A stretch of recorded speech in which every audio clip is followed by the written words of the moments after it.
In 1938, a list landed on Stalin's desk with hundreds of names on it. Generals, politicians, old revolutionaries, all marked for arrest or execution, and Stalin was signing them one by one without blinking, the way most people sign grocery receipts. And on one of those lists, buried among the names, was a man who had eaten dinner with Stalin almost every single week for the past decade. A man who had fought beside him during the Civil War. A man whose children played with Stalin's children. A man who called Stalin by his nickname in private. And when Stalin's pen hovered over that name, something unusual happened. Something that almost never happened in those years. Stalin paused.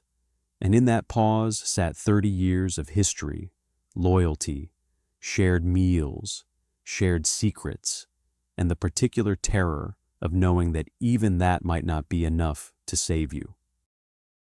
That man was Kliment Voroshilov, and his story is one of the strangest and most chilling in Soviet history, not because he died, he didn't, but because of how close he came, and what it cost him to survive, and what kind of man you have to become to sit at the table of a paranoid dictator for decades and walk away breathing.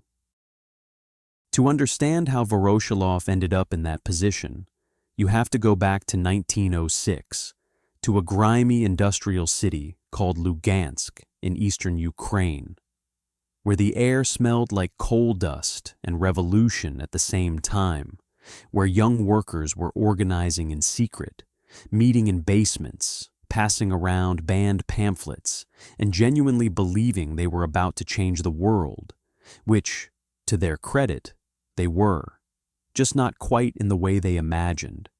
And it was at one of these underground Bolshevik meetings that a factory worker named Kliment Voroshilov first met a Georgian revolutionary who went by the alias Koba, a man the world would later know as Joseph Stalin, and something between them clicked immediately, not in a warm, fuzzy way, but in the way that two people recognize in each other something useful, something complementary, the particular chemistry of ambition meeting, ambition on the same side of a fight. Voroshilov at that point was everything Stalin was not on the surface.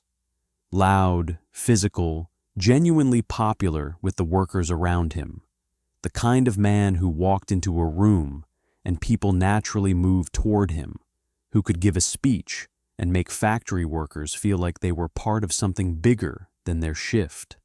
And Stalin, already calculating, already watching everyone in the room with those flat, careful eyes, understood the value of that kind of man, understood that popularity was a resource, and Voroshilov understood that Stalin was going somewhere, that behind those cold eyes was a strategic mind that didn't make mistakes twice, and so they attached themselves to each other in the particular way that ambitious men do when they're young, and the future is still open and the risks feel worth taking.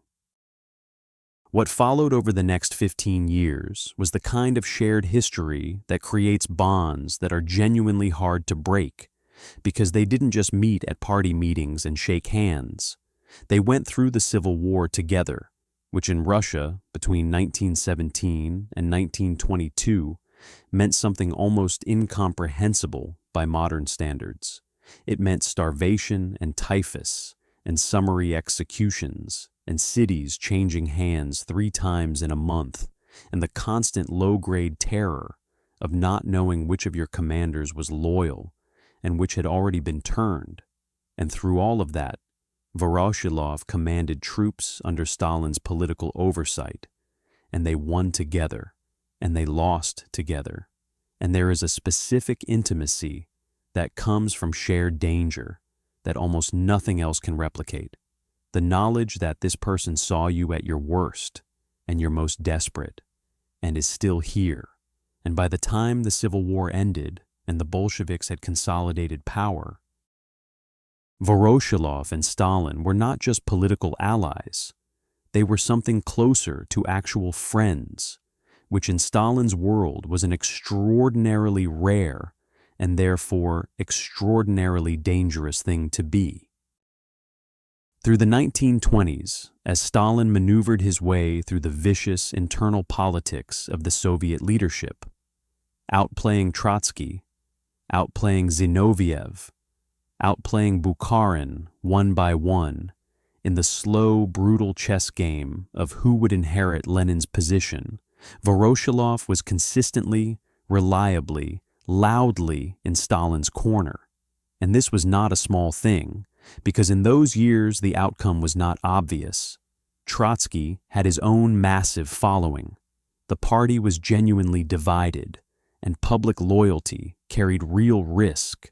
And Voroshilov provided that loyalty without being asked twice, defended Stalin in meetings, backed his positions, used his popularity with the military to keep the Red Army aligned with the emerging Stalinist faction. And Stalin remembered this, because Stalin always remembered. That was one of the most terrifying things about him. His memory for both loyalty and betrayal was essentially perfect.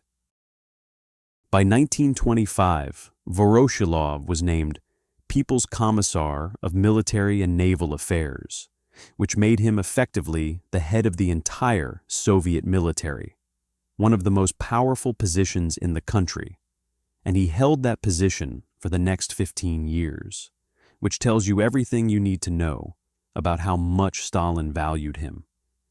Because in those 15 years, Stalin removed virtually everyone else who had ever been close to him. The old revolutionaries disappeared one by one, shot in basements or worked to death in camps, and Voroshilov remained, sitting at the table, clinking glasses, telling stories about the old days in Lugansk. And on the surface, this looked like security, like proof that genuine friendship with Stalin was possible and could protect you.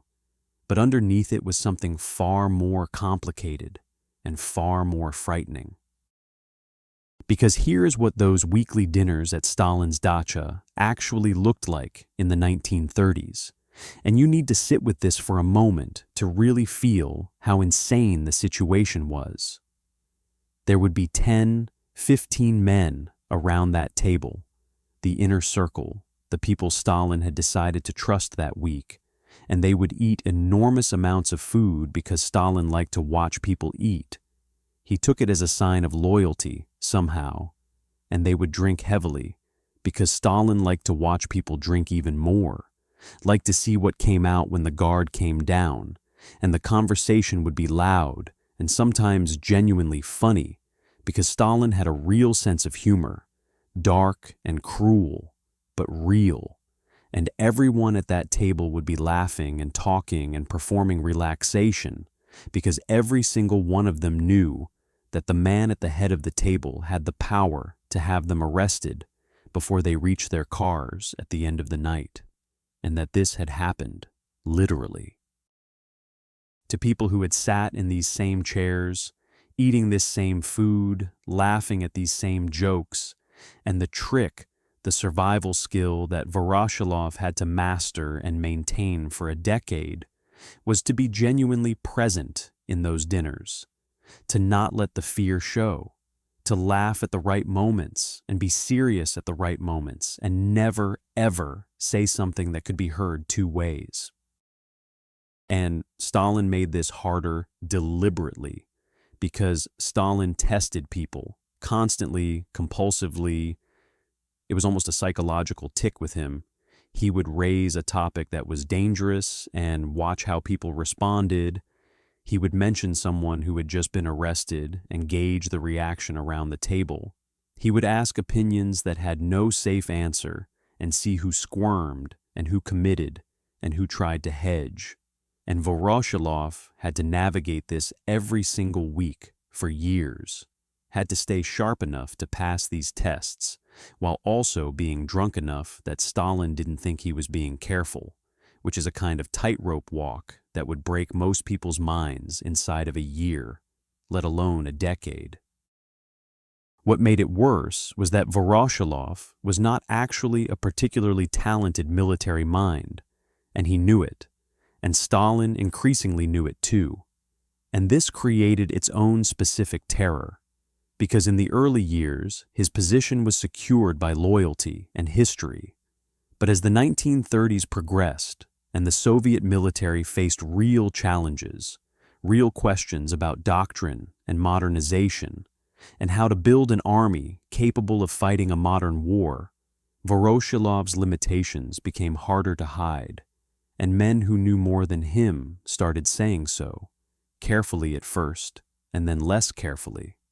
And Voroshilov watched several of those men get arrested, which was convenient for him professionally, but terrifying personally, because he understood better than almost anyone that Stalin did not keep incompetent people around out of sentimentality, that every man at that table served a function, and the day Stalin decided his function was no longer necessary was the day everything changed. The Great Terror of 1937 and 1938 was when the situation became truly unbearable, because this was when Stalin turned on the military specifically, when Marshal Tukhachevsky and the most talented commanders in the Red Army were arrested on fabricated charges of treason and shot, gutting the military leadership at exactly the moment when war with Germany was becoming a real possibility. And Voroshilov was not just a bystander in this. As Commissar of Defense, he signed documents. He sat on tribunals. He looked men he had served with for 20 years in the eye and condemned them. And some historians have spent a great deal of energy debating how much choice he had in this. And the honest answer is that he had some choice. Not much, but some. And he made the choices he made, and the men died, and Voroshilov went home to his dacha and ate dinner with his family, and then went to Stalin's dacha the next week and ate dinner there too. And this is the part of the story that is hardest to sit with, that survival in that system required a specific kind of moral flexibility that most of us prefer not to examine too closely. The moment that defines this entire story came in late 1938 and into 1939, when Voroshilov's name appeared on arrest lists, when people in the NKVD machinery were building cases against him, collecting denunciations, preparing the paperwork that had preceded the destruction of so many others. And Voroshilov knew, because men in his position always knew, the information always leaked.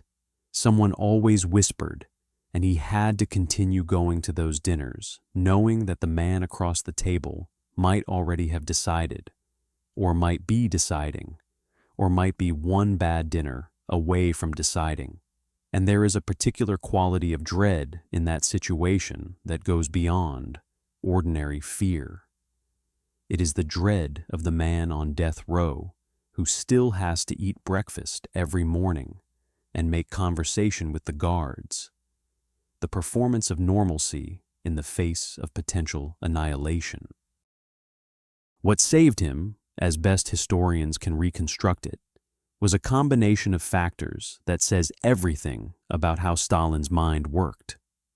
First, Voroshilov had no real political ambitions of his own.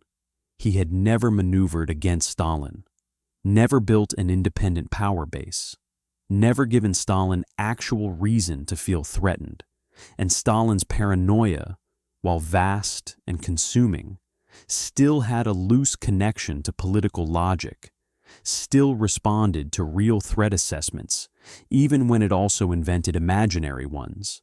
And second, and perhaps more importantly, Voroshilov represented something Stalin valued beyond political utility. He represented the origin story, the Lugansk years, the Civil War, the time before Stalin was Stalin and was just Koba, with a plan and a circle of dangerous friends. And destroying that connection meant destroying something Stalin, apparently, could not quite bring himself to destroy. Some small preserved piece of the man he had been before power turned him into whatever he became. The Finnish War in 1939 and 1940 was the moment when Voroshilov's professional incompetence became impossible to ignore even for Stalin, because the Red Army's catastrophic performance against tiny Finland, a country that held off the Soviet military for months and inflicted casualties that shocked the watching world, fell directly on Voroshilov's shoulders as Commissar of Defense, and Stalin relieved him of that role, which was humiliating and also felt to everyone watching like a possible prelude to something worse. And Voroshilov spent those weeks not knowing if demotion was the end of it or just the first step, and Stalin let him live in that uncertainty for a while before reassigning him to a different role, a lesser role, but a role still at the table, still inside the circle, still alive. He survived the entire war, survived Stalin's death in 1953, survived to see Khrushchev's denunciations of Stalin, survived to become one of the last living links to the revolutionary generation, and died in 1969 at the age of 88, which, considering the company he kept and the times he lived through, is either a testament to his survival instincts or a profound moral question, depending on how you look at it. And the reason his story matters, the reason it stays with you after you learn it, is not because of what happened to him, but because of what it reveals about the mathematics of survival under a system designed to make survival impossible. The calculation that runs constantly in the background of every relationship in a totalitarian state. How much of yourself do you spend to stay alive? And at what point does what's left not qualify as yourself anymore? And Voroshilov, eating dinner every week for 10 years with the man who was deciding whether he lived or died, answered that question in the way most people answer it when the alternative is a bullet in a basement in the middle of the night. He paid whatever it cost, and he kept paying, and he made it to 88, and you can decide for yourself what that means.